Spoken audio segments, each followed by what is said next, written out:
Hey guys, and welcome to another episode of the Ara Ara the We podcast. I'm your host Amy, and with me today is Vivs, my co-host, and a special guest, Saeed.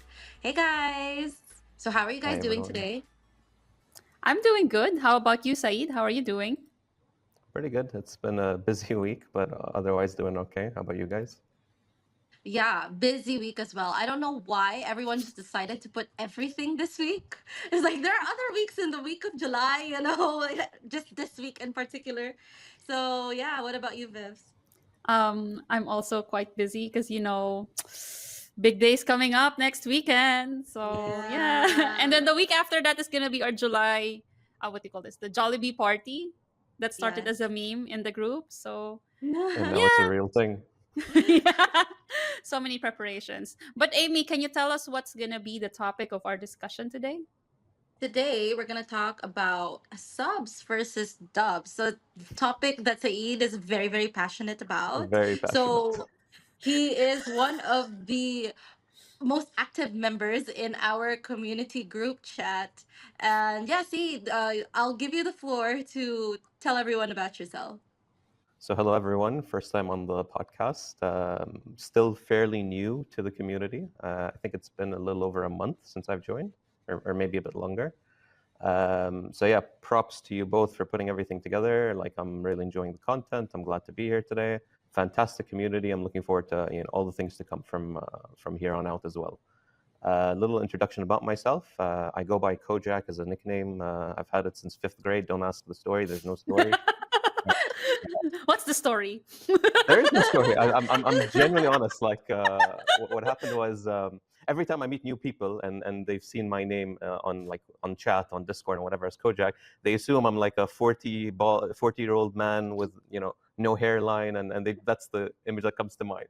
But in reality, I've had this nickname since like fifth grade, so it's just one of those things that's stuck, Mm, and it grew on me. I like it. But anyway, that's besides the yeah. point. So yeah, the reason I'm here today is I'm very, very passionate about the subject. I like how you guys already started by calling it a VS. So we know it's going to be Yeah. two sides fighting for one goal, one outcome. But no, but in all seriousness, I think that is how most people view it.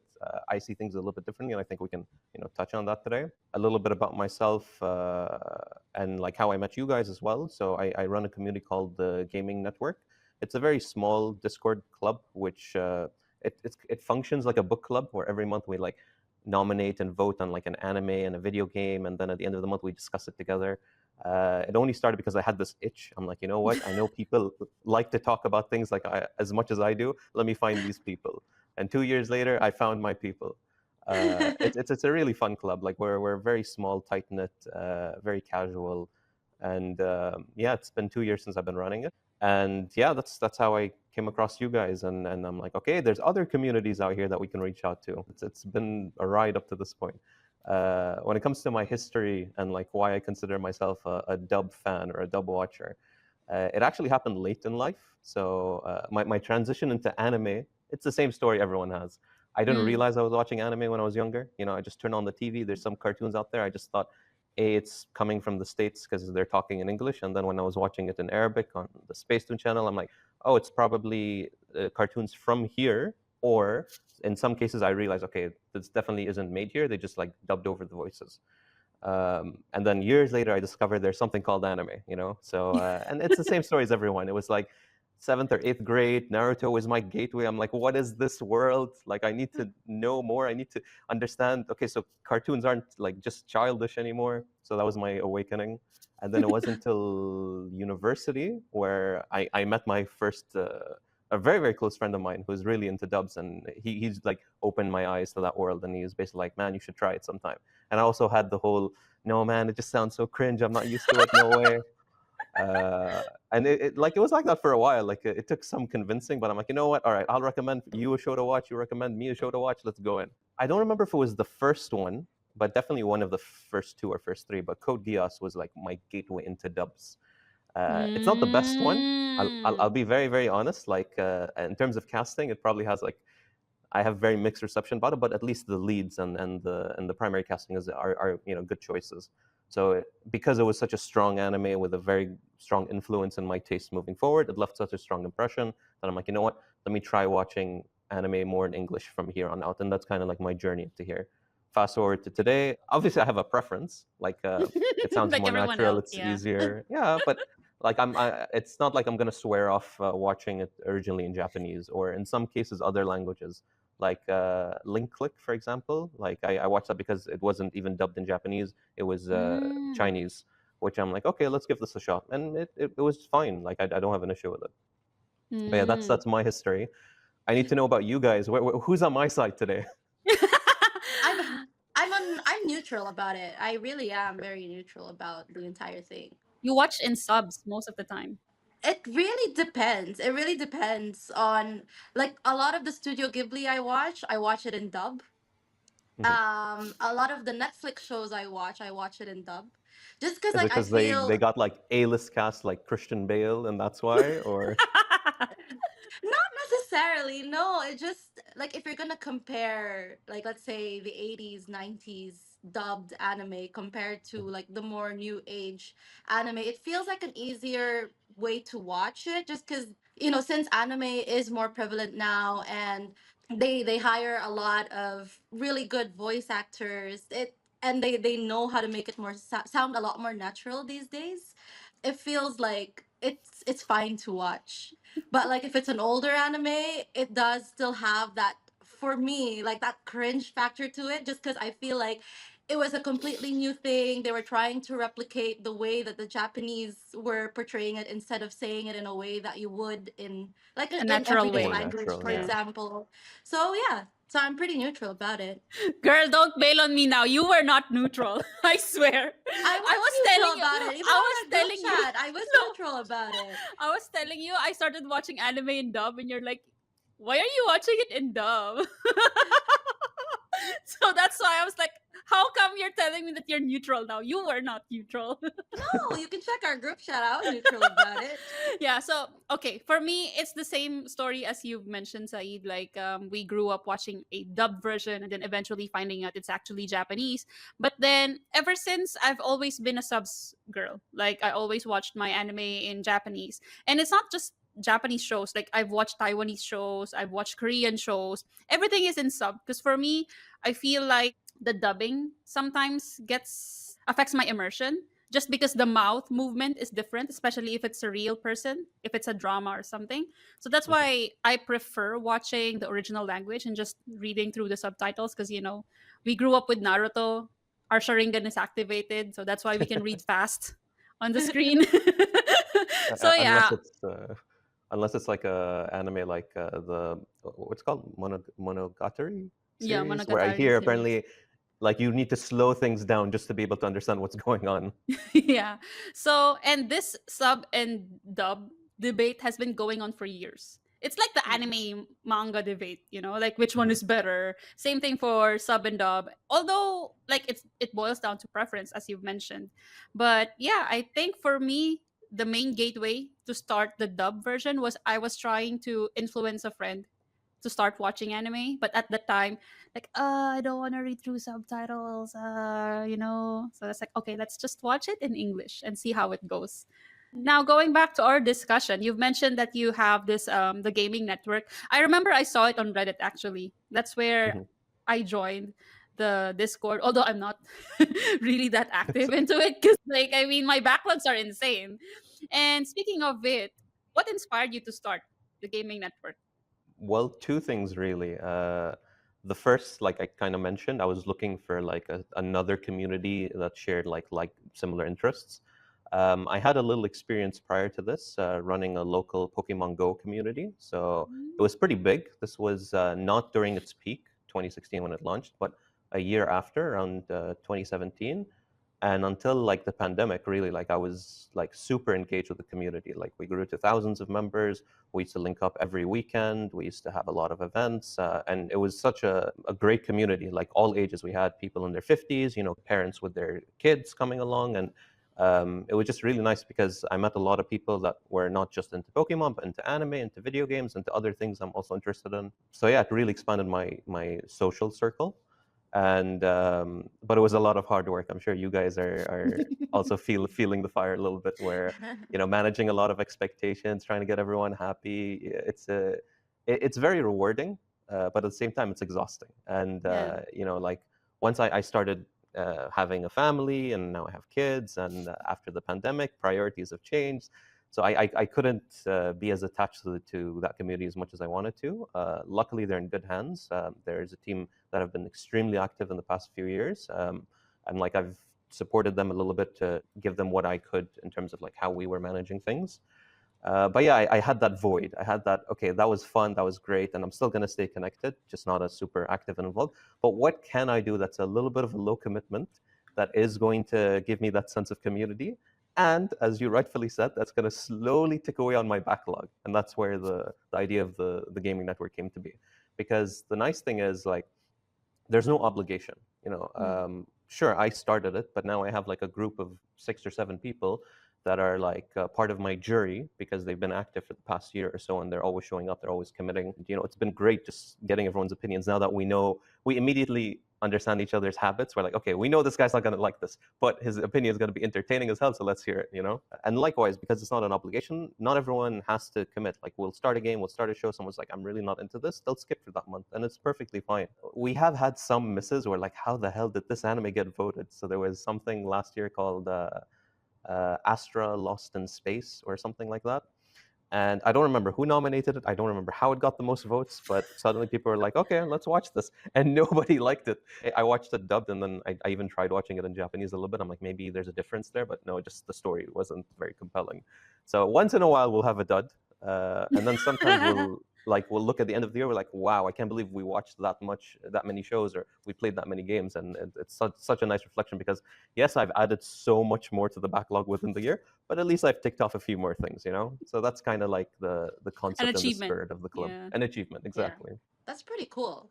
I wanted to like kind of ask you something that you mentioned earlier, that like a lot of the dubbed anime that you watch is in English, Mhm. and I'm pretty sure that when you started out with anime, just like you said, you started it with Arabic because you would just watch it on TV, So and you didn't really know that it was an anime, and you were just watching cartoons I essentially. think it depends on the show, because like both of those things apply to me.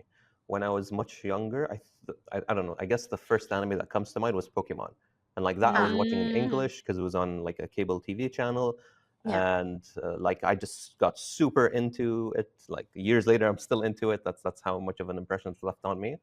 And then eventually, yeah, like years later, I started watching Detective Conan in Arabic, Mahaqaq Conan in Arabic, which I Mm, didn't realize was Japanese, and like that's how I always knew it.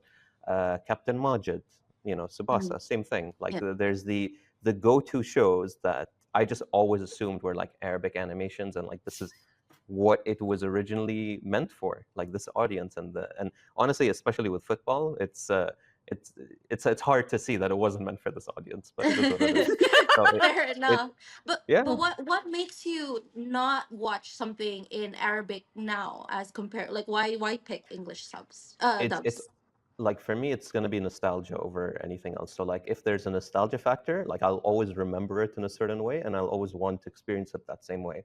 Like even years later, like that'll still apply to Japanese too. Like I started into anime with Naruto. Eventually I dropped it. Like I never finished it all the way. Like I just lost interest somewhere in the middle of Shippuden. I heard the dub when it first came out, and when I heard the cringe "believe it" line, I was like, nope, this isn't for me, and I stopped. you know Fast forward another 5 years, I came across a YouTuber. I can't remember his name. I think it was Oceanids or something. And his video was so entertaining because he was basically showcasing how like he got, I think, his partner or his wife, or whoever his significant other was, into watching the series. He's like, you know what? Like I want the like we exclusively watch dubs, but like I wasn't a fan of how it was made. So he went and edited the whole show, took out a lot of the filler. He gave it the one taste treatment. So like out of, like, let's say 800 hours, you reduce it to like 400 or something. And he's like, That's listen, like, insane. yeah. And I was like, wow, that's such like a passionate project. I'm like, you know what, I've never finished Naruto, let's dive in, let's give this a shot. So that was the first year, I think it was right before the pandemic, that I watched it all in one go. I'm like, yeah, that totally wasn't worth it. Like 400 hours later, I was like, I can see why the English is way better than I expected initially, like because now I'm used to it more. But like the nostalgia is what was driving my attachment to the series. Like it wasn't like a series now 10 years later that I'm like, holy shit, it's like one of the best things ever. But I can appreciate it for what it was, you know. So in those cases, nostalgia will always be like the number one factor. So even when Captain Majid, Mahaka Conan, like the shows that I've seen in Arabic, I will always remember them in Arabic.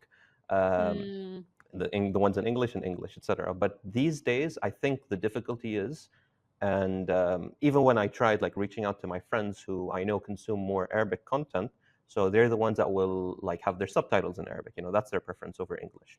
But like even within them, it was hard to find a lot of people that were into Arabic dubs. I think like the scene hasn't blown up like how English dubs has in the past, especially 10 years or so.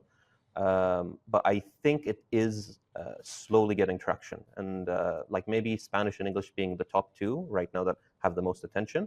But like all of the other local dubs, the German, the Russian, the Arabic, the other languages, are slowly catching up to that. Like I didn't realize this until I started looking into it, but there are like proper dubbing studios that get licensed by Crunchyroll and Netflix and etc. And again, like a handful of series will get picked up every year, much less than what gets picked up for English. So for that reason, I think because accessibility is still not at the level that it's just easy for anyone to go and be like, yo, this show looks really interesting. Can I watch it in the language that I want? Oh no, it's not dubbed in that language. Mm. Like that's kind of Mhm. what people are facing these days. And I think because of how things have been progressing with, the rise of streaming and accessibility, a lot of the fan projects have been like dying out more often than not, because of DMCA's and copyright notices. There was this very popular clip, I think it was when Mugen Train came out, of Demon Slayer dubbed in Arabic. It was a fan dub, and people were like, it was blowing up on all of my social media feeds. Like people were like, "Wow, this sounds really good. The guy sounds like he's the Tanjiro voice actor in Japanese, but speaking in Arabic." So like for them, it felt more authentic, and it was a good dub. It wasn't just like a parody kind of thing. No, they put a lot of emotion and investment into trying to make it sound good.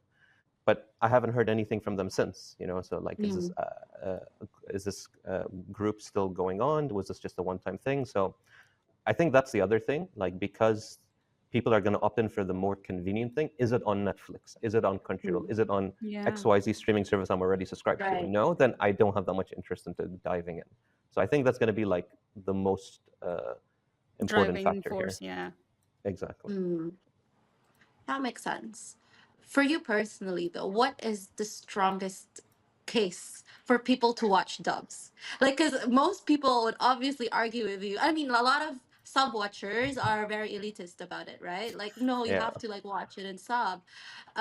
What is your argument towards that? Look, I'll be very honest. I think nowadays that voice is still loud, but more in the minority. Like when I first got in, yeah, I had a little bit reservation. I was taking a lot of negative feedback from my friends, casting me out, being like, "How can you watch this in English?" And years later, not that many people care anymore. Like you'll still read these comments online, but like every time I'm meeting new people, they're like, "Yeah, it's fine, it's no big deal." So I think the acceptance has changed, which is a nice thing. And yeah, I think there will always be a case for both sides. At the end of the day, yeah, it does come to preference. But I think before I dive in, what I think are like the strongest arguments for both sides, I want to dive into what's the weakest arguments for both sides, like in my personal opinion. And feel free to chime in if you guys disagree. But I Sure. think number one that I've heard from the sub side is the Japanese voice acting is always better.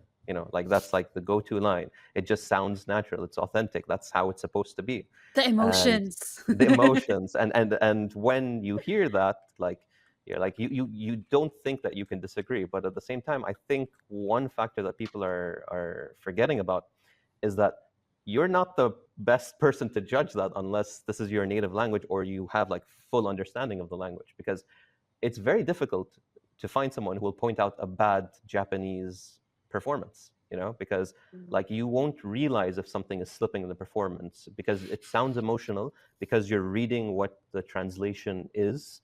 You're immediately connecting the dots and be like, wow, that sounds powerful. It's probably a really good performance. So it's hard to find something that sounds bad, but in reality, they exist. But when it's a language you comprehend, when it's a language that you're not translating, you immediately notice if something feels off.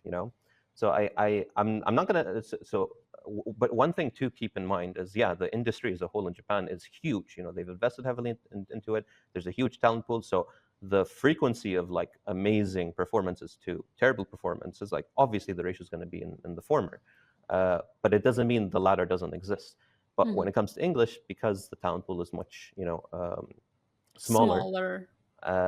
like it wasn't until the late 2000s or like mid 2000s where the pool started growing, especially after 2010.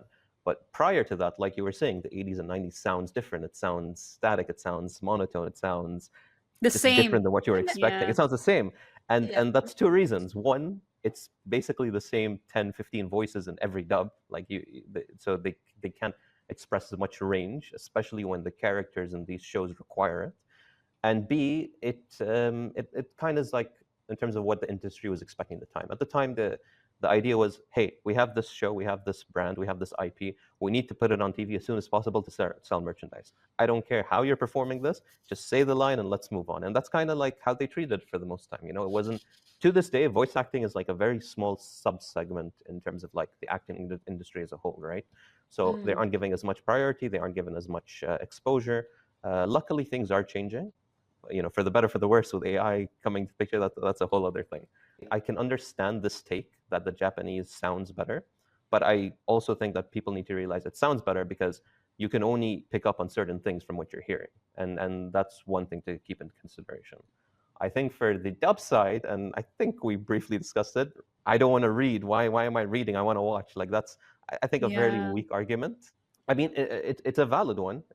I'm not going to say it's not valid, but at the same time, it's as you said, once you get used to it, and if the show doesn't require you to be constantly reading at a very fast pace, like we're talking about milliseconds here, like you immediately pick up what's on the screen, you're still understanding what's going on. Like it doesn't Yeah. make that much of a difference. Like, I mean, in very, very rare cases, some shows might like throw like a split second of a detail or a foreshadowing or something in the background, and sure, you might be distracted by reading, you didn't notice it, but that's the intention. Like whether you were reading or not, the creator is trying to create a mystery, trying to like give you something if you picked up on, but if you didn't, it's not a big deal because we'll reveal it later. So it doesn't change the experience. Sure, it might add or detract a little bit, but I think it's fine either way.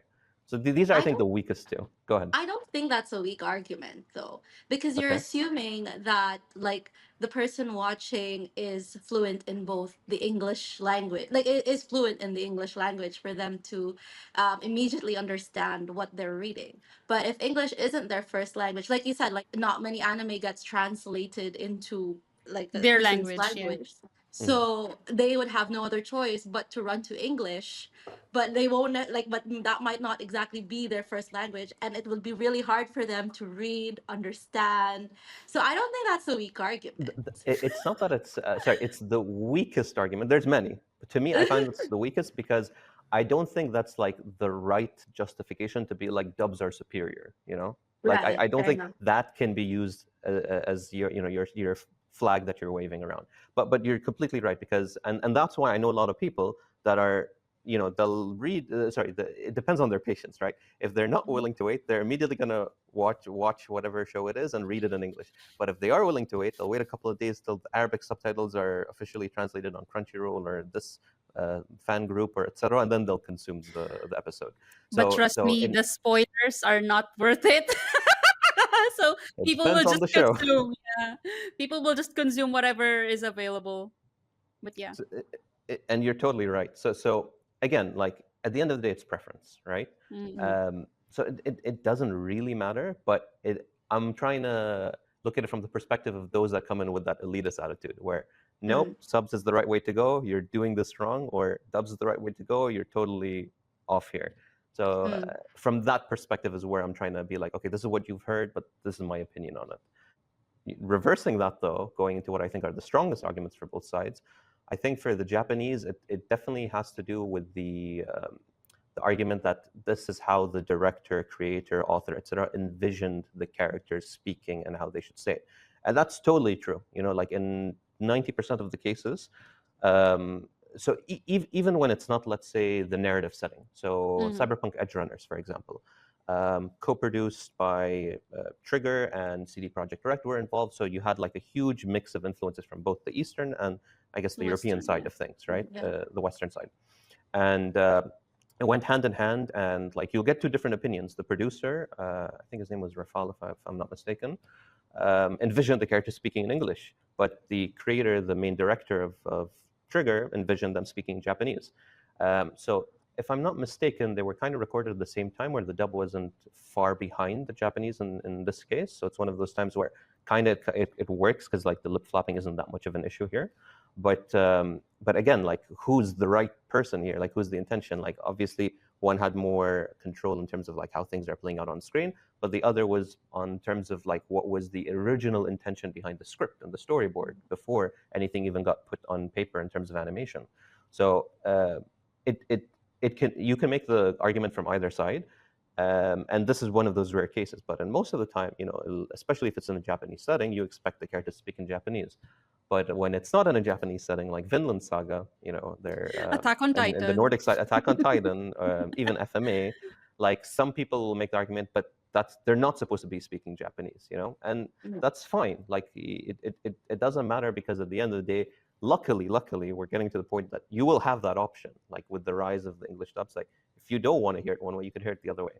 But I can totally respect the argument that like this is how it was intended. And in some cases, like you're gonna be like the intention was one way, but they've accepted the other. I forgot who was the creator of Cowboy Bebop, but I remember there was this quote that he said, where he's like, "Our Spike, very good. Your Spike, sexy." You know, so like he was talking about the voice actor in English, and I was like, "Damn, he's right. Yeah, because he has such a deep voice." I'm trying to remember his name. Steve Which Blum, one? yeah. So who voiced Spike in Cowboy Bebop. Mm. So again, like even the initial and the original creator here was on one side, but got convinced on the other side. So it doesn't matter at the end of the day. The last thing I wanted to mention was on the dub side of things, and I I can kind of understand it when people say that the dubs sound more exaggerated, more cartoony. It just sounds off. Like, why is it this way? And that they're right. I'm not gonna say anything against that. Like half the time that is the case, but it's intentionally the case. And I think that's the part that we're missing, where anime just is that way. Like anime as a whole, in terms of how it's presented, is supposed to be a little bit more exaggerated. You won't go walking around Tokyo expecting people to shout out and exaggerate as much as what you're hearing on screen, because that's not how people talk. So because people are not picking this up because they're listening to it in a foreign language, but in English it totally connects. And like, why does it sound weird? Because that's Yeah. just the way it is.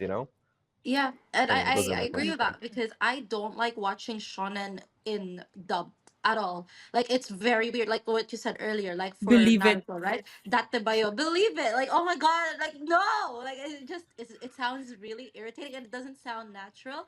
But when it comes to like let's say like I said like majority of Studio Ghibli films I've watched it in dubbed, and it's because it has that sort of slice of life, very natural flow of like conversation, or yeah, just like slice of life in general. It's just things that you would talk about in real life where there isn't that need for exaggeration, that my brain accepts that it's dubbed and it's just something Mm. that a voice actor voiced over, you know. I And totally get you.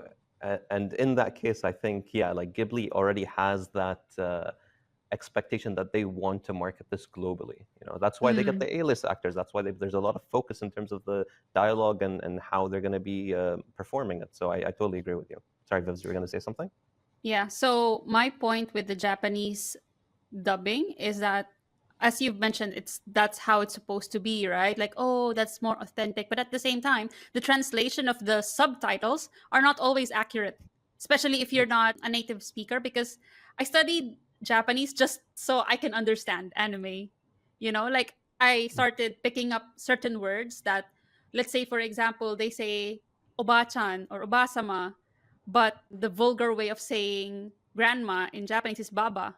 But Mhm. then it's very offensive if you say it baba, instead of just obasan or something. But then in the subtitle, it will just say old lady, but it's more rude than just old lady. You get my point? Like there is a a lot of Disconnect. context. Yeah, disconnect, and a lot of context sometimes are not translated well. And it's not taking away, it's not because the subtitles or the one who did it are not good. It's just that there are things that you really cannot just translate. Like, for example, in video games, whenever I would play Final Fantasy games, I would always choose English, like the dub version, instead of the Japanese. I don't know why, but I feel like, for example, Final Fantasy 16, if you've played it, it Mhm. feels more appropriate to I mean, play, with Ben Starr, I you don't think know? there's any Yeah. other way to play it. Yeah, that's His what I performance meant. was so good. Like his Clive Rossfield is so amazing. So like it definitely makes sense for you to play it in English. But at the same time, there's an example that my friend from another podcast is always giving out. Like, if you've played Final Fantasy X, have you guys played it? Yeah. Not yet. Okay. It's on the Not backlog. yet. Is this gonna be a spoiler? I don't know. But it's okay. It's your fault for not playing it, Saeed, okay? I forgive you. I forgive you. As long as It's it's not not gonna. some end game reveal thing, like go ahead. Okay, I was about to say endgame reveal. No, come on. No, okay, okay, Give me okay. a little breathing time. There's one section of Final Fantasy where Yuna says something to Tidus, okay, to the main character guy. In Japanese, she said thank you, arigato, Mhm. okay? But in English, she said I love you. You get my point? So, like, Mhm. why is it in Japanese she just said thank you, but then again, it gives so much more meaning in the Japanese context because they don't just say I love you in Japanese. Like the context of her saying arigato in that moment in that game makes so much more sense and so much more depth, especially in the Japanese context.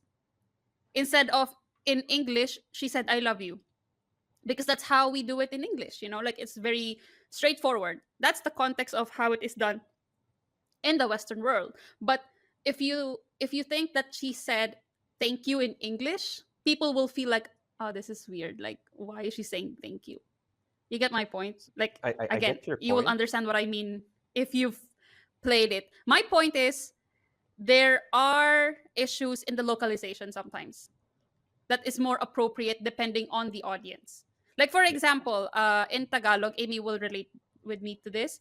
Like, there are some nuances that they say in Tagalog that is not there in the Japanese version. Like in Slam Dunk, if you've Mhm. watched Slam Dunk, there are nicknames of each and every player, right? But when they what do you call this? Translated it in in Tagalog, it's more appropriate in the Tagalog context Yeah. Mhm. than in English. Like it's really Yeah, I hard think to that's explain. the right way. Yeah, no, that makes sense. Like that's, I feel like that's the right way to be dubbing. Yeah, to be dubbing a certain and like a certain anime, because like you are doing it for your intended audience so that they can relate to like exactly how it's meant to be perceived. And I think that's what like Saeed and I mentioned also, like back in the 80s 90s, that's why the English ones didn't really feel as natural, because it wasn't moved to Intended, the yeah. yeah, it wasn't translated to the actual way that it's meant to be perceived, compared to like right now where it's kind of like, okay, like we can change the lines a bit as long as it feels the same, Yeah. And I and I wanted to it totally should be agree. about that. Go ahead. Yeah, and I wanted to add what Saeed mentioned about the English dub sounding exaggerated. Actually, the Japanese dub are exaggerated too. I think that's because Like, now you're learning the language, so now you're yeah. noticing. But for So some like, people, they're like, "What? No, this sounds amazing. What you want about?" no, like the way the sentence is phrased as well. That's not how they speak on a day-to-day basis. Although Mm-hmm. Mhm. you will hear the occasional eh? Like Yes. that one is legit. Like that really happens in real life. But the sentence structure and how they say it, it's really not like that. That's why a lot of people say that, or a lot of Japanese speakers says that if you want to learn Japanese, don't learn from anime because it's not really Otherwise, you're good. gonna embarrass yourself once you're there. Yeah. Datte ba yo? But you know what I Um, don't like about the like you know what I don't like about, I guess, the original, the Japanese version of things, is when the voice actors speak English and they you can't mean speak English? English and English. English. Yeah. and the character is meant to be American, and it bothers me that All like Might? that's It I'll say something bothers me. And regarding that. that's the way I feel watching shonen dubbed. Like, this doesn't sound right. And it's the same way, like, when I'm actually watching a Japanese version of something and they're meant to speak English and they don't speak English. My understanding is within Japan, like any kind of attempt to learn and speak and practice English is like praised upon. You know, people look. I was like, wow, the guy can speak English, even if it's not great English. Like there's an attempt, there's a try, Mhm. and I think that honestly I respect that. That's a very encouraging thing that I wish like all our cultures had. You know, trying to learn languages even if you're not speaking it very fluently. The thing that annoys me is, as you said, Amy, is like when clearly it's not a good attempt, but people praise it as such, and they're like, "Wow, this is so good." And when it's there intentionally for a comedic factor, especially Mm. in the JoJo series, I know people love the English. I have my own comments there, but anyways, I get it. It's entertaining. It's supposed to work, and it works. Your Joseph is audience loves it, American, like which which, that. which is fine. The thing I can't, I'm not gonna say I can't forgive, but the thing that I can't get over is, have you guys watched Squid Games or Squid Game? Yeah, Yeah, yeah, Sorry. yeah. So you yeah. remember there was these characters, these Westerners that come in behind the masks, and then they're Oh they're God, dubbed yes. over. So apparently, what I've discovered is the actors are native speakers, and they spoke fluently, perfectly fine. But for whatever reason, they got some Korean actors to come in and dub over their English lines in an English way. I was like, why? You had like perfectly good English understanding there. But again, it's for the audience because the main target demographic here is going to expect a certain way of hearing things, and that's what they were expecting. So I don't You know. know, So some I you know don't what get it, I but it is saw? what it is. Go ahead. You know what I saw as a justification? I don't know how real this justification is, but apparently the creator was like, he really wanted what do you call, the what are they called, the ones with the masks, I forgot, but go VIPs? ahead. the The VIPs. VIPs. He really wanted the VIPs to seem very unnatural, to emphasize how inhumane they are, that they don't seem human. Look, They're I'm just gonna irritating, be I like, swear. people dying left and right and center is already proof enough. But fine, you want to go into the extra mile, go for it. It is But what it wait, is. speaking of in defense, okay, of that kind of thinking. So in Japan, if let's say for example, you order one strawberry cake, please. They will Mhm. not understand if you say strawberry cake. But if you say strawberry cakey, they will understand. Ah, strawberry cakey. Ay, those are like it's the same I can see thing. that. But Mm-hmm. like their brains cannot understand that kind of accent.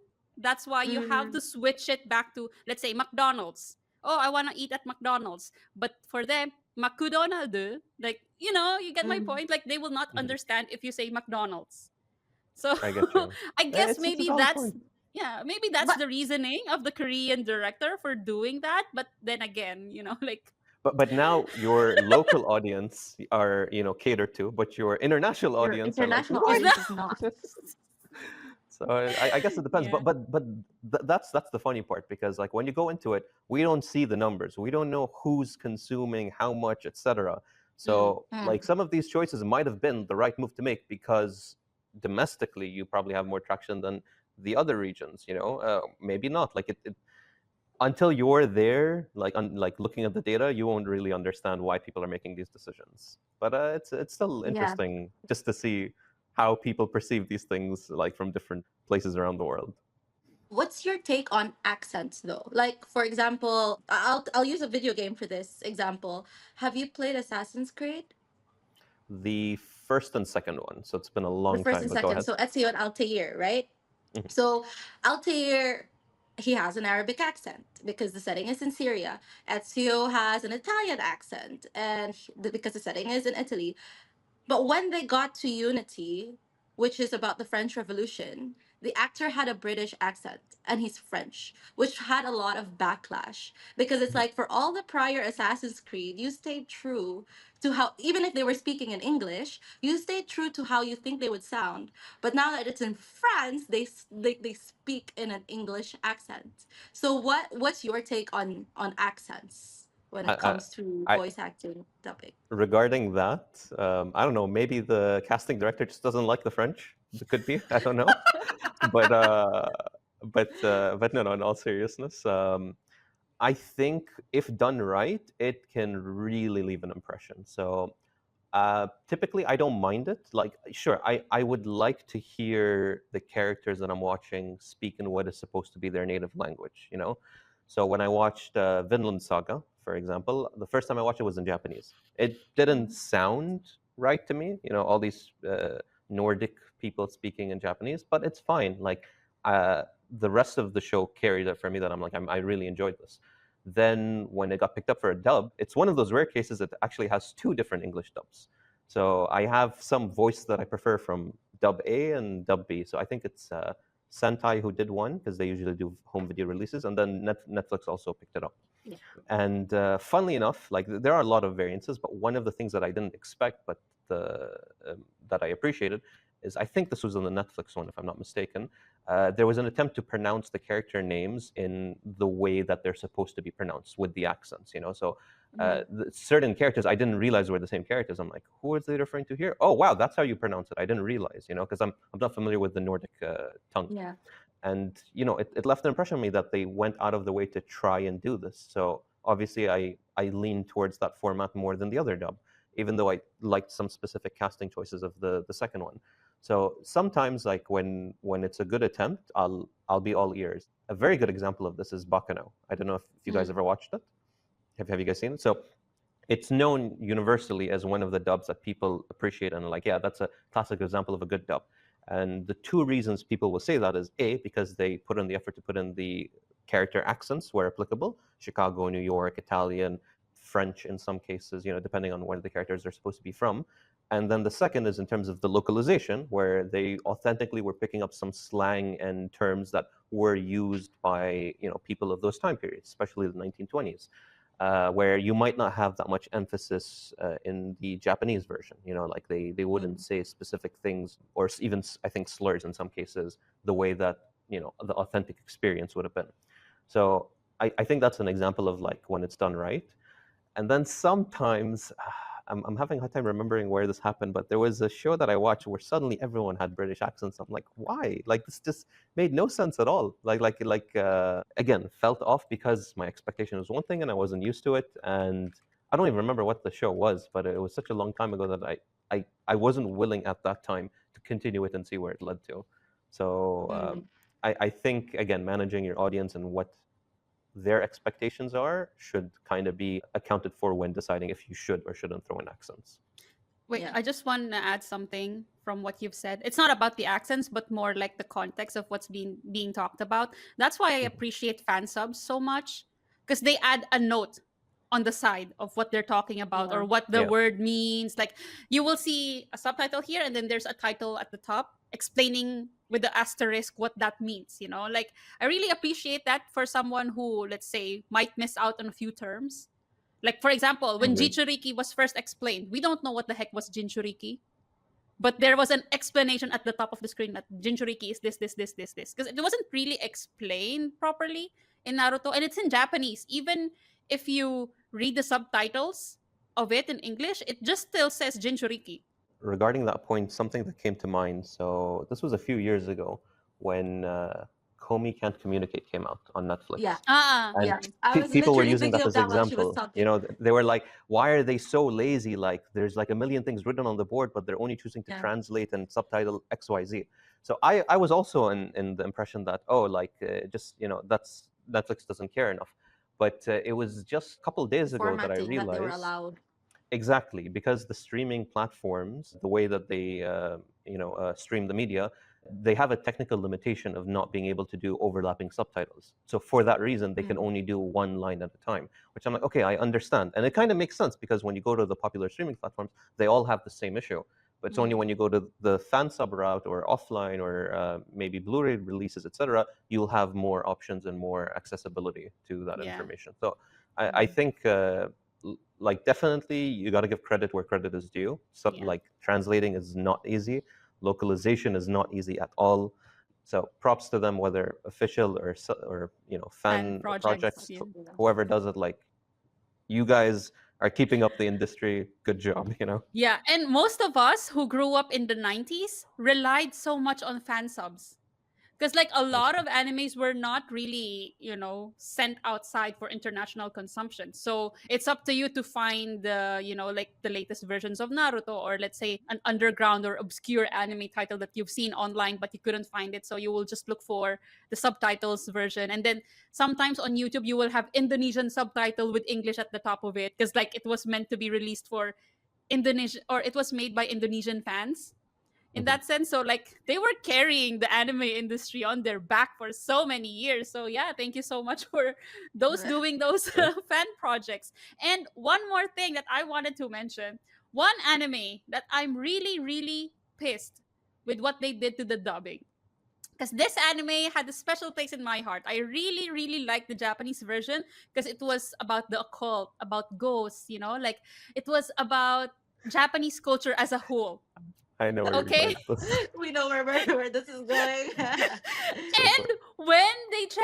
And when they gave the dub version, I was like, what the fuck am I watching? Like, this is not the same show. You're telling me it's the same? It's not. Oh my god. Like, they were given the green light to just do whatever they want in the dub So version. That's why you, it's you, like you can that. consider it an official parody because that is what it is. And again, like it depends on the intention, because people had that kind of freedom. You usually don't get that kind of freedom to be like, creator doesn't care, do what you want, make this as entertaining as possible. And the ADR director, the voice They pulled the actors, who brakes. everyone involved in the project were like, Yeah. wait, what do you mean? Okay, fine, let's do this. And they were genuinely excited. And think about it, people love it in terms of its dubbed version. Like, I don't think I've come across Oh, one single person that's like, Yeah, please I watch like the this in the dub version of Ghost Japanese. Stories. I am Yeah, the like, one who I'm that person who tells people watch this in Japanese. Like, so, oh my god, like a lot of things that I loved about the show were just completely thrown out of the window because I wish you're adopted. Like those lines. look, if you're looking at it from the lens that it's a parody and comedy, I think it's entertaining as hell. Yeah, But it is I agree with Yeah. entertaining. you. But Like the loss side over here is that there's The another actual piece of story. artistic work that you're never going to consume and be exposed to, and yeah. that's Yeah. the shameful part. I don't know if it's any good. I've never watched it Japanese. I'll be honest. I've never watched all of it dubbed either. I've just seen like some of the scenes, maybe an episode or two. At the time, I wasn't super into parodies. I think the only time I really got into them was the Dragon Ball Z abridged one, which for some reason I think I prefer more than the original at this point. Like, it just left that strong of an impression on me. But yeah, like I think again, localization, like you'll always have that trade off between going too literal and going contextual for your audience. So Yeah. like two famous examples. I'm sure you guys have seen at some point. Brock from Pokemon, like he was holding a Mm-mm. onigiri, and the dub was like, "Wow, look at this jelly donut," and people are like, "What? What do you mean donut?" And and and and at the time, because they didn't realize, or sorry, they expected that their viewership of American teenagers and kids at home would not understand what a rice ball is, because they're not Yeah. exposed to Japanese culture. So they're like, all right, whatever, let's call it a jelly-filled donut. And then in other cases, another famous example, Emiya from Fate Stay. There's this Mm. very popular GIF where he says, "People die when they are killed." It's a Yeah. very accurate, literal translation of what he says in Japanese. But like, you lose all the context. People are like, "Yeah, no shit. Like, what do you mean?" But that wasn't the intention that was supposed to happen. So you will always have like both extremes, and you need to find like in the middle. Like, let's localize and keep the context as close to the intentional message, but it's okay if we lose some things in translation, but as long as the audience gets it. It's not an easy job. And in Yeah. some cases, you have to go the comedy route. And I think, like Amy was saying, shonen is difficult to consume in English dub because your expectation is one thing, but this is totally not matching that expectation. And valid, I can see that. But I think one genre for me that like I'm like, I think I will always prefer the okay, not always, but in most cases prefer the English, will be comedy. I'm not into like gags and comedy as a whole, so it's very hard for me to get into it. But the ones that I've consumed that were very top tier, Kaguya-sama being a prime example, Mm. I feel like Ian Sinclair doing the narrator voice, because he does a very, very comedic take. Like I can't even describe the way he does it, but you just have to see some scenes on YouTube. But he kills the performance. Like, totally takes the what was supposed to be more of a serious tone into this very comedic. Like, you feel like he's one of the characters in the show.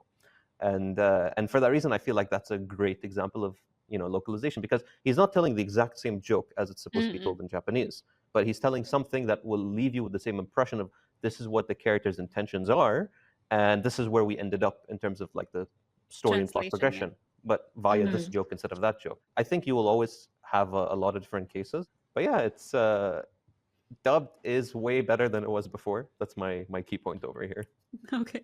But wait, there's one shonen anime that I think the dub version is still good as well, which is Attack on Titan. Especially the Captain Irwin scene. Like I think the That emotions. is one of my favorite performances. So J. Michael Tatum, he's very well known in the industry, and he's been around for a while. My first exposure with him was when he played Okabe in Steins Gate. Fantastic show, fantastic performance. Yeah. And the thing I didn't realize at the time was he was also one of the script writers. So he was in charge of also trying to localize it. So Mm. not only did he understand the context, the original source, because it's a visual novel initially, he really like breathed life into this character and took full ownership about how he wanted to do that performance. Yeah. So obviously a huge veteran, extremely talented in the industry. So when he came into the picture with Attack on Titan and his role with Erwin, and I already watched it in Japanese, I'm like, I can't wait to see how he's going to do the speech. I can't wait to see how he's going to do the speech. And I think at the time the dub was still a couple months behind. But when they aired it, I was like, okay, this for whatever. Like I was getting goosebumps off the original one because it was such a well done speech. I think the Japanese voice actor absolutely killed his role. Like there's nothing wrong with it. It's a solid performance. But when I heard his version, and again, it's not the same dialogue. It's not the same lines. The sequencing of what he says is different. The emotion of what he says is different. How he ends the line with rage and he actually shouts it. I feel like to this day I can never hear that clip without getting goosebumps. I just Yeah. got goosebumps now actually. Like when you said the rage part, it's like chef's kiss, you know? Yep. Like speaking of J. Michael Tatum, right? Do you think VAs these days don't get as much credit for their performances these days? I think I will categorize them into like two groups. The ones that have like much bigger recognition because they've branched into the popular video game franchises. So you will have a lot of people that still do anime voice work, but they're more well known for their video game performances. Yuri Lowenthal is Spider-Man. He also did Suzaku from Code Geass. What's his name? Ray Chase as Noctis from Final Fantasy. He also does Roswell from ReZero. Famous YouTuber and content creator Sungwon Cho, I think his name is, Yeah. ProZD. He does a lot of voice acting work. He did like a character in God of War. He's done a couple of anime characters with one of his most recent one that he's gotten a lot of attention for, Senshi from Dungeon Meshi, Delicious in Dungeon. Which, by the way, that in itself, Emily Rudd does Marcel. She's the actress that plays Nami in the live action One Piece. So you'll have a lot of people that are just they're more recognized for, let's say, more global mediums that have more global viewership, video games and live actions. Mhm. But then at the same time, you'll have the ones that are more well known for their voice acting, specifically within anime. I think, especially after the pandemic, the number of talent that has entered the sphere has increased dramatically. There's so many names that I just didn't realize when I watched Freerun dubbed for the first time. I watched it Japanese and I watched it English. There were a lot of voices that some of the voices were around for a while, and some of the voice actors are just brand new faces I've never heard of, but they still did a stellar performance. So like you will always have the ones that have other avenues of shining, and that's why they're more well known. And then you'll have the other players that are only veterans within this community. In both cases, I don't think people get as much recognition as they should, especially because that idea that dubs sound awful, like some people still haven't corrected that with a new experience. They're still remembering what they were exposed to back from 80s, 90s dubs, and they're not willing to give it a shot. Or I think the more prevalent case, and this is totally, acceptable, you're already used to hearing it one way. Like you're going to a new Yeah. show, you're used to the characters, they're going to speak Japanese. So as soon as you hear something different, English, Arabic, whatever it may be, that already is just going to be hard to absorb. Getting past that barrier is not an easy thing for anyone to do. Mhm. So I definitely think there's a lot of talent. I just think there should be more opportunities for them to like get more exposure, which hopefully that'll change in due time. Yeah, Yeah. speaking of barriers, And I remember there's this famous quote of the I think director of Parasite that once you get over that what do you call this? The Inch subtitle. subtitle whatever on the screen, you will be exposed to a lot of more artistic films or artistic shows that you're missing out on at the moment because you're not watching it in its intended language. So yeah, Amy, you were saying something? I think, yeah, I think like no, no, I think that with like the 80s and 90s VAs, like as much as like we we we think they're cringe when we watch it, a lot of the reason why we got introduced to anime was because of them as well. That's Yeah, true. true. I think like a core memory of mine is watching Dragon Ball Z on the TV for the first time. So yeah, it was like late 90s, so maybe not around that exact time period, but like that's what made me even open my eyes to be like, okay, what's this? Let me start watching more of it. So there's a lot of VAs at that time that thanks to them we are where we are today, and definitely can't forget them. Speaking of Dragon Ball, I watched it in Tagalog, obviously, when I was a kid. And when I saw the Japanese version, I was like, what the heck is this? Why does Goku sound like that? Because like in Tagalog, he's very manly, like Hmm. he's like you get what I mean. Like he I has a get Yeah. you. manly voice. But in Japanese, he's like, It's very screechy. yeah, it's like, Yeah. okay, let me just watch the Tagalog version instead. Yeah, Oh, it was the weird. barrier thing. The thing is, we covered this like in like one of our older episodes, but like Mm. for one of the barriers thing, right? Like how it's so difficult to switch. It's like, for example, like how you're just used to watching it that way is Pokemon. Like for Oh me, yeah. I watched it in English and then it blew my mind that oh wait, it's an anime, so there's a Japanese version. Like obviously connect the dots, there's Japanese. It never really hit. And then I was so confused. Like why is Ash saying Nani? Like Nani? Like what? What? That doesn't make sense. It doesn't make sense. Yeah. Yeah. Which one is English? That's what I was saying earlier. Nostalgia will always be the number one factor. It's so hard to ignore, and it carries so much weight. But with the rise of like multilingual dubs and like even AI dubbing previews, do you think this tech will help or hurt the quality of anime localization? Like I'll be very honest, I'm very skeptical and I'm worried because from what I've seen in like all these major industries, especially video games, so I'm expecting media, TV, movies, anime, all other popular formats to follow suit, is due to corporate greed. I do think Mm. that people are going to take whatever opportunity to like cut down costs, and it's going to be a huge shame. So hopefully, I'm wrong about this, and I really hope I am wrong. But at the same time, I do see a merit. I do see a benefit. I think like especially English dubs, like you'll have some shows where like in a single episode, because of all the background characters and like they're in a city and like there's all these voices and lines, like you can't like fill all of those. So they get the main voice actors already casted to just do different voices for those background characters. But Mhm. sometimes it detracts from your immersion in the show. You're like, wait, I just heard him say something. Why is he saying this? But that's not him. That's a different character.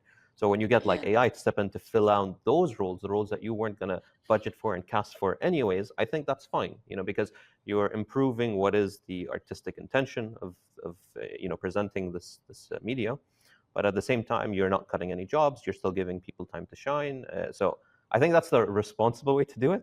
Whether or not they're gonna do it that way, I don't know. Who's to say? And speaking of using AI, I saw news like few days back that Crunchyroll started using AI to do the subtitling of their shows.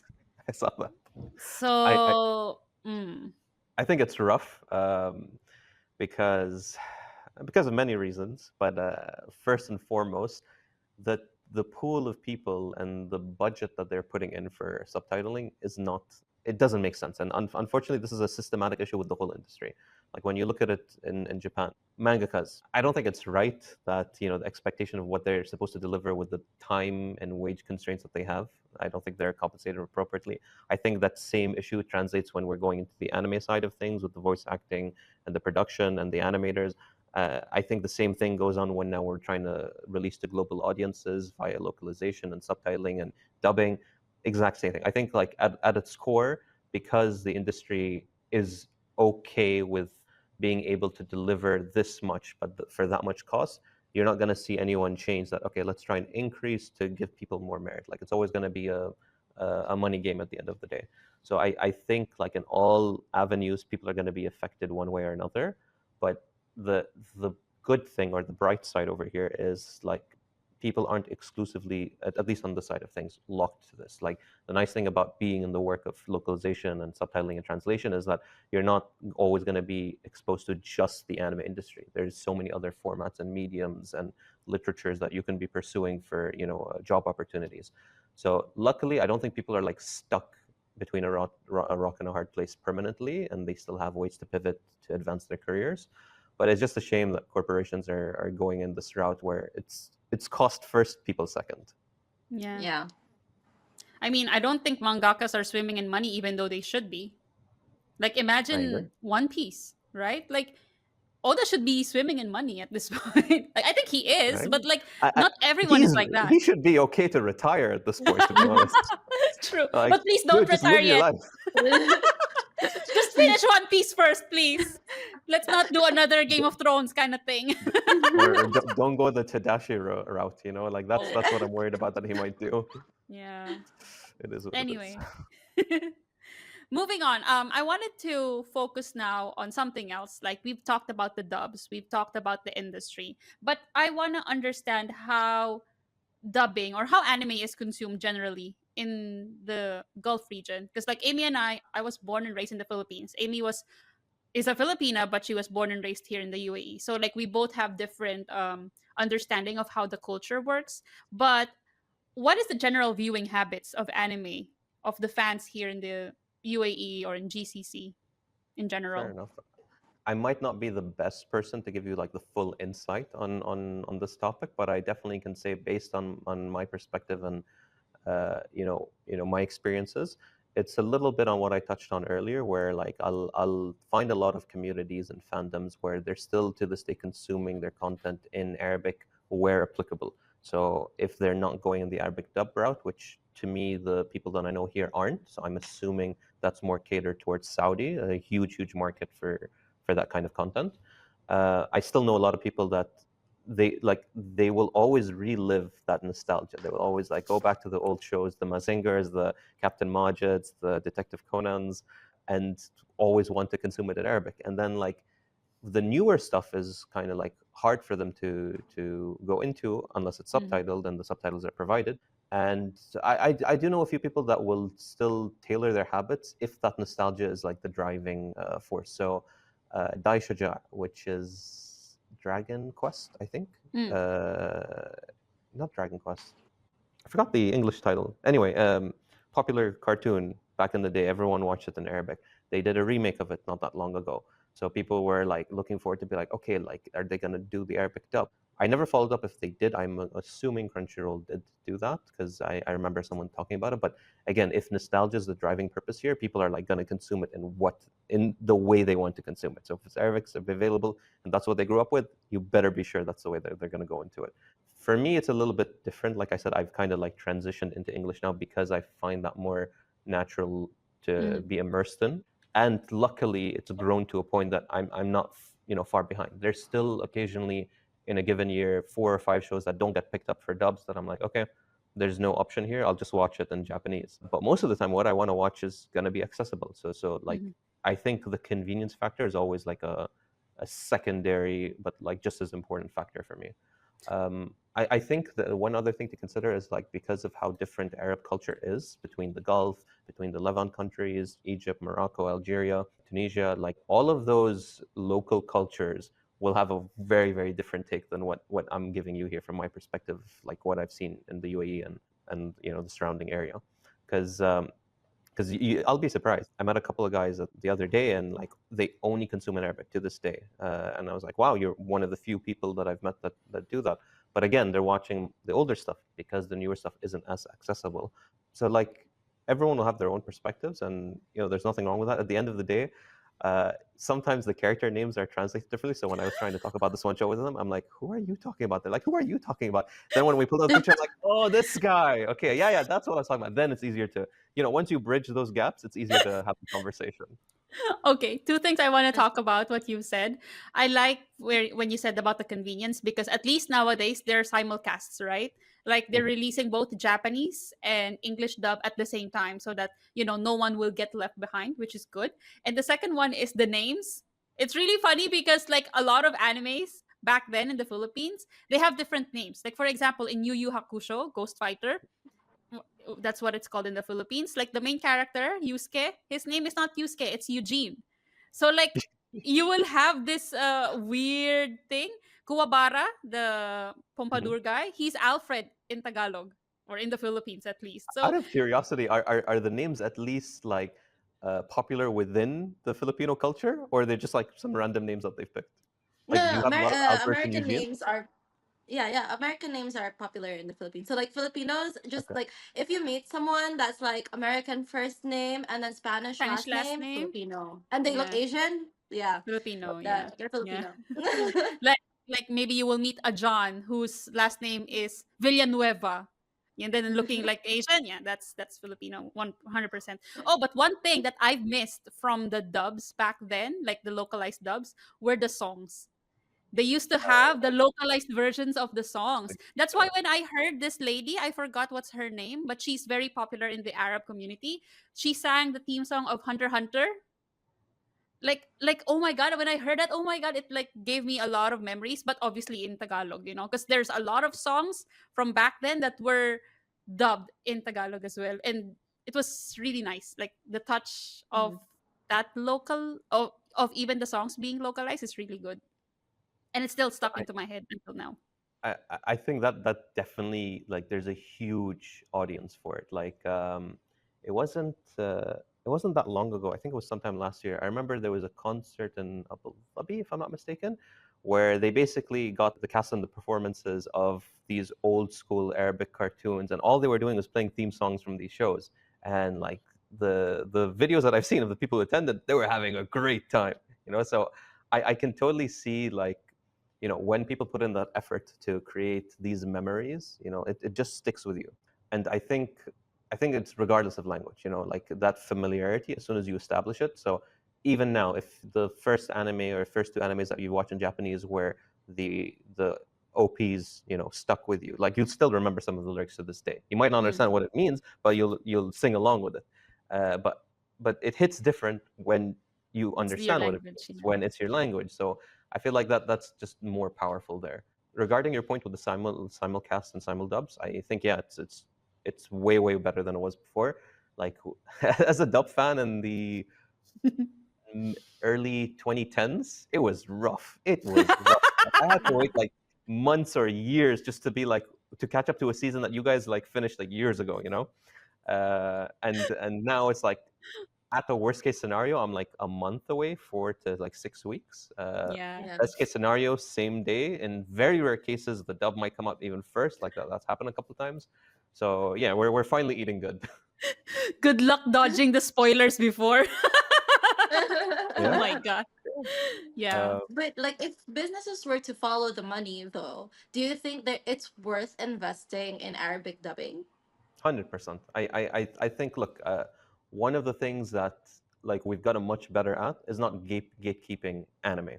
So Mm. now, like, everyone wants to share their opinion. They want to share their love for this show or this manga or this series with their friends and family. So they're less cynical or critical about like how they want that person to consume it. Like, I have a few friends that are still on the elitist sub side and the elitist dub side. So convincing the dub guy to watch, he's like, "Oh, is it out in English?" I'm like, "No, it probably won't be." He's like, "Oh, then I won't watch it." I'm like, "No, just watch it." And then likewise, I'll go to the sub guy and I'll be like, "Okay, you should watch this." And I watched it in English; it was really good. You should. He's like, "No, I'm watching it in Japanese." I'm like, "I don't care, just watch it." So you'll have everyone having their own constraints, but those that are like sharing are less critical about it now. So I think, like, adding more languages, adding more accessibility options, like 100% that should be the route. Whether or not it's financially the right choice is a different story. I was shocked to see that Crunchyroll is doing a lot of Arabic dubs. I was shocked to see that, their probably biggest market is in Saudi, but I'm happy because that means that they're going to invest, they're going to do something about it, and why not? If it creates more fans and it helps the industry boom to the next level, hopefully filling in some of those gaps that we've seen before, then I'm all for it. Mm. Yeah. All right. So some quick fire questions. Your final verdict. Are you team sub, team dub? Are there any teams left anymore? No other I'm, teams. The other I, I, I teams. I still prefer dubs, but I don't care either way.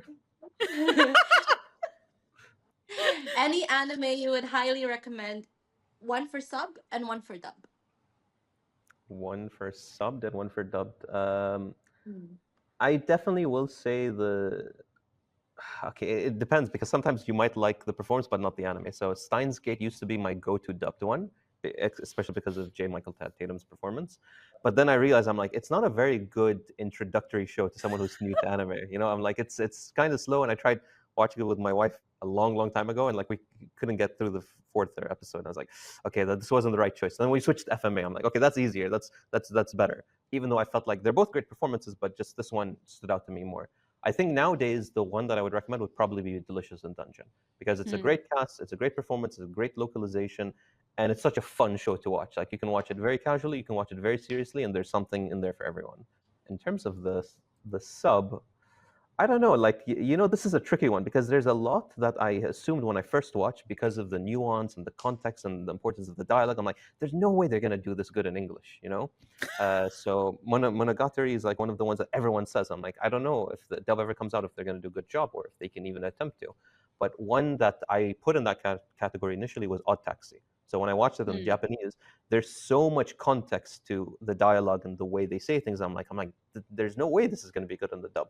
Fast forward 3 years later, I think it was last year, the dub finally came out, and I watched it, and I'm like, that's actually a pretty good attempt. Like, it's not flawless, it's not perfect, and some things are like they completely like shouldered over and reiterated in a different way. And I'm like, this is a good example of localizing your content because you took something Yeah. that people thought was impossible and you introduce it to a new audience. So initially, I would have said like one of those series that like the Japanese is the right way to go, and there's no way that you can do it justice if it's dubbed in English. But I think that's less and less the case these days. So I don't have Yeah. one I at was the gonna top of my fight you mind. on Odd Taxi for a bit there. I was like, the dub was pretty good, okay? Like Yeah, yeah, I agree. The fact that they even like dubbed the rapping and it rhymed, I'm like, damn, props to you Yeah. guys. That's really hard to do. See, the thing is, I'm also watching dub animes, but only when I'm doing household chores. Just so So I you don't That's switch, have another like to you're thing. watching a watch. show and then you switch dub and then you go back to Yeah, sub. the You sub. just Yeah, switch. Yeah. yeah. If there's one advantage to watching something dubbed, it's when it's a rewatch because you already know or you've been exposed to what's happened before. So like having this recap while you're doing the dishes, while you're vacuuming the house, while you're half paying attention or putting in the background, it's so good for background watching because you're like, and I do it all the time. Like if there's a show because it didn't get dubbed in a very very long time, and now I'm like, okay, what happened in season one? It was so long ago. I just play it in the background while I'm doing something. I'm like, okay, this is a good recap for me. And then when I catch up, then I'm back to foreground watching and just focusing. So like I think that's another added advantage there. But consuming something for the first time dubbed as a background watch, it depends how serious the show is. Yeah, It, yeah. it, Depends it on how can serious the backfire. show. Like I made that mistake when I was watching Apothecary Diaries of putting it on the background, and I was like missing a lot of context, and I was like, "Damn it! Now I have to rewatch the whole thing." So Thanks to your last episode, like I'm like eyes glued to the screen. I'm like, okay, no, this character is related to this character, and no, I have a theory about this character and something about this character, and like every 5 seconds, I'm pausing and I'm telling my wife, okay, this is my new theory, and then I'm playing the episode, and I'm like, oh, I wasn't gonna be like this. As Vibbs didn't tell me pay attention. Now I'm paying attention. But yeah, but so far it's a great show. Like I gotta give it that. yeah. So yeah, I think that's it for this episode. But one final thing, for you, Saeed, where can people join your anime and gaming nights or connect with the gaming network? So we have a Discord invitation link. I'll share it with you guys. Maybe we can post Mhm. it in the comments or somewhere. But yeah, it's a free to join club. Anyone can join. Again, no commitments. Hop in the server, see what we're voting. Maybe nominate something that you really are interested in playing, and others are going to be interested in as well, or watching because we do anime and video games. And yeah, definitely attend at least one of the calls. I guarantee you it's going to be entertaining. So that's it from me. Okay. And you, Vips, anything you'd like to plug? Just follow me at Viv's Backmage. Don't forget to join our Discord server, our subreddit UAE anime community, and also our WhatsApp group chat. What about you, Amy? Yeah, you can follow me at just Amy Thing, and as Viv's mentioned, follow us on our WhatsApp group community, and also follow us on our socials at the Ara Ara channel on YouTube, TikTok, everywhere. We're like in almost all the platforms. And yeah, we'll see you guys next time. Bye. Until then, take care. Ara Ara.